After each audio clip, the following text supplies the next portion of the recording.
Жалал Абад шаарында жаңы төрөлгөн ымыркайга сүйүнчү пул берилген эмес. Бул тууралуу айрым маалымат агенттиктери жазып чыкты.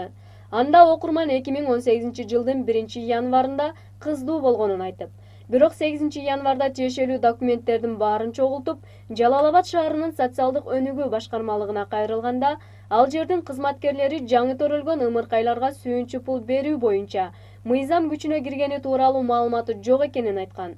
Ошондой эле арыздануучу Жалал Абад шаарынын социалдык өнүгүү башкармалыгынын кызматкерлери документтерин кабыл албаганын билдирген. Ал чындыгында иштебеген мындай популисттик мыйзамды кабыл алуунун эмне кереги бар эле деген нааразычылыгын билдирген. Бул маалыматты тактоо үчүн Next-ынын кабарчылары Жалал Абад шаарынын социалдык өнүгүү башкармалыгынын башчысы Айнура Асановага байланышка чыктык.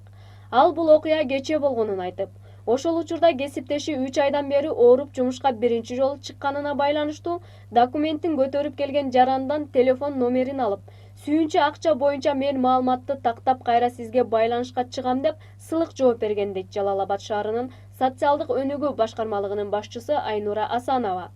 Ал болгону арыздануучу менен кесиптешинин ортосунда түшүнбөстүк болуп калганын билдирди. Айнура Асанова учурда документтерди кабыл алуу жүрүп жатканын кошумчалады. Январга 20-сына чейин алабыз бүт документтерди, 25-ине чейин общий топтоп немени беребиз министерствого немеге. Анан заявка менен кийинки айдын 10-15-ине чейин түшөт акча, ошондо алат. Эмгек жана социалдык өнүгүү министрлигинин басма сөз катчысы Кымбат Кадыралиева бүгүн бала төрөлсө эртең акча алам дегендин өзү туура эмес түшүнүк, дейт. Ал сүйүнчү пул берүү мыйзамы күчүнө киргени ырас.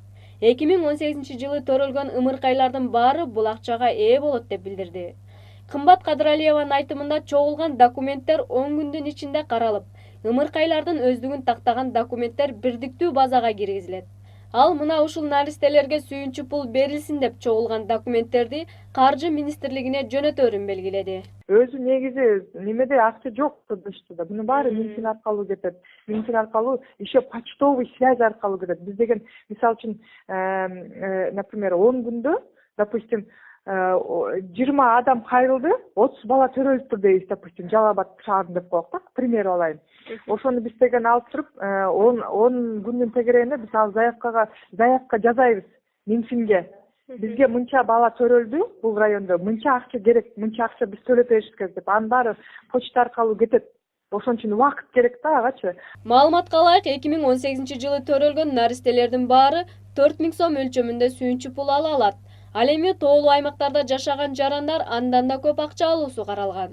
Сүйүнчү пулду алуу үчүн милдеттүү түрдө тиешелүү документтерди социалдык өнүгүү башкармалыгына тапшыруу зарыл. Ал үчүн баланын төрөлгөндүгү тууралуу күбөлүк, ата-энесинин өздүгүн тактаган документ, паспорт жана жашаган жери тууралуу маалымат кагаз алып келүү керектелет. Рыскүл Жайлообай кызы, Дастан Кадыркулов, Next күндүн темасы үчүн.